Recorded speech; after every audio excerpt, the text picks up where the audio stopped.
Oke, pembahasan kali ini akan kita mulai dari kekacauan yang dibuat oleh Luffy di dunia One Piece. Tentu kalian semua para fan One Piece pasti sudah mengetahui betul mengenai kekacauan apa saja yang telah dilakukan oleh sang tokoh utama bernama Monkey D. Luffy. Kekacauan pertama yang Luffy buat adalah ketika berhasil mengalahkan krokodil di Alabasta. Jelas kekalahan krokodil membuat kekosongan pada posisi sisi Bukai ketika itu.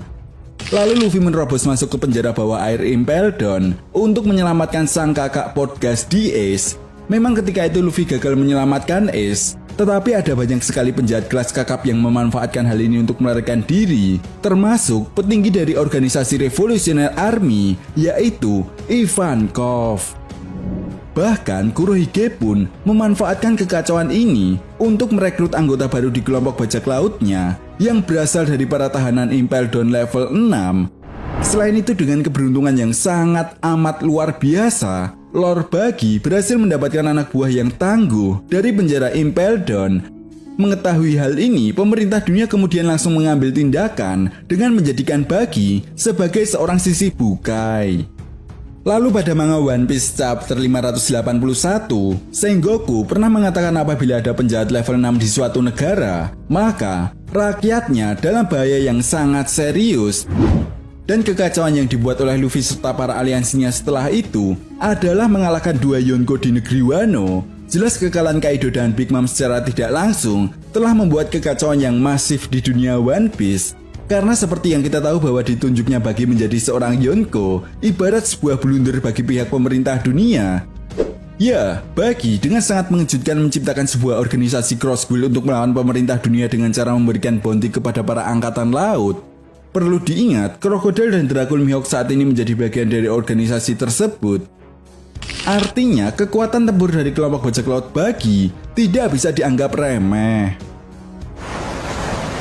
Nah, di sisi lain kita juga tidak bisa melupakan perkataan sang mantan Admiral Aoki Ziguzan pada manga One Piece chapter 699. Ketika itu, Guzan mengatakan kepada Smoker bahwa roda pemerintah dunia akan berputar di luar kendali dan kemungkinan besar itu akan terjadi setelah pertempuran besar di Onigashima berakhir.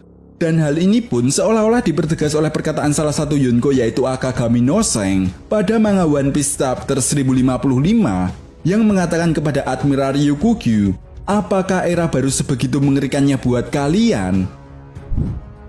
Dan saat ini tentunya kalian semua para fan One Piece pastinya sudah tahu bagaimana kekacauan di dunia One Piece. Mulai deklarasi perang yang dilakukan oleh pihak Revolutionary Army kepada pihak pemerintah dunia dan adanya kemungkinan pertempuran antara pemburu bounty dengan pihak angkatan laut.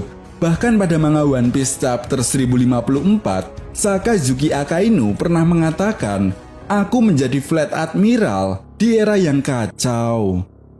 Ditambah lagi para Gorosei juga menilai tiga kekuatan keseimbangan dalam cerita One Piece tidak bisa dipertahankan lagi untuk selamanya dan akan ada sebuah pembersihan secara besar-besaran.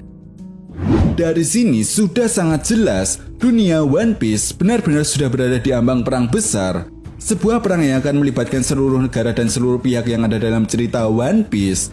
Itu artinya, mau tidak mau, suka tidak suka, pemerintah dunia harus menghadapinya. Nah, ketika perang besar terjadi, disitulah ada pihak-pihak tertentu yang akan saling memanfaatkan perang tersebut demi mencapai tujuannya. Dan jangan pernah lupakan salah satu kaisar lautan yaitu Kurohige yang juga telah memutuskan untuk melakukan sebuah pergerakan.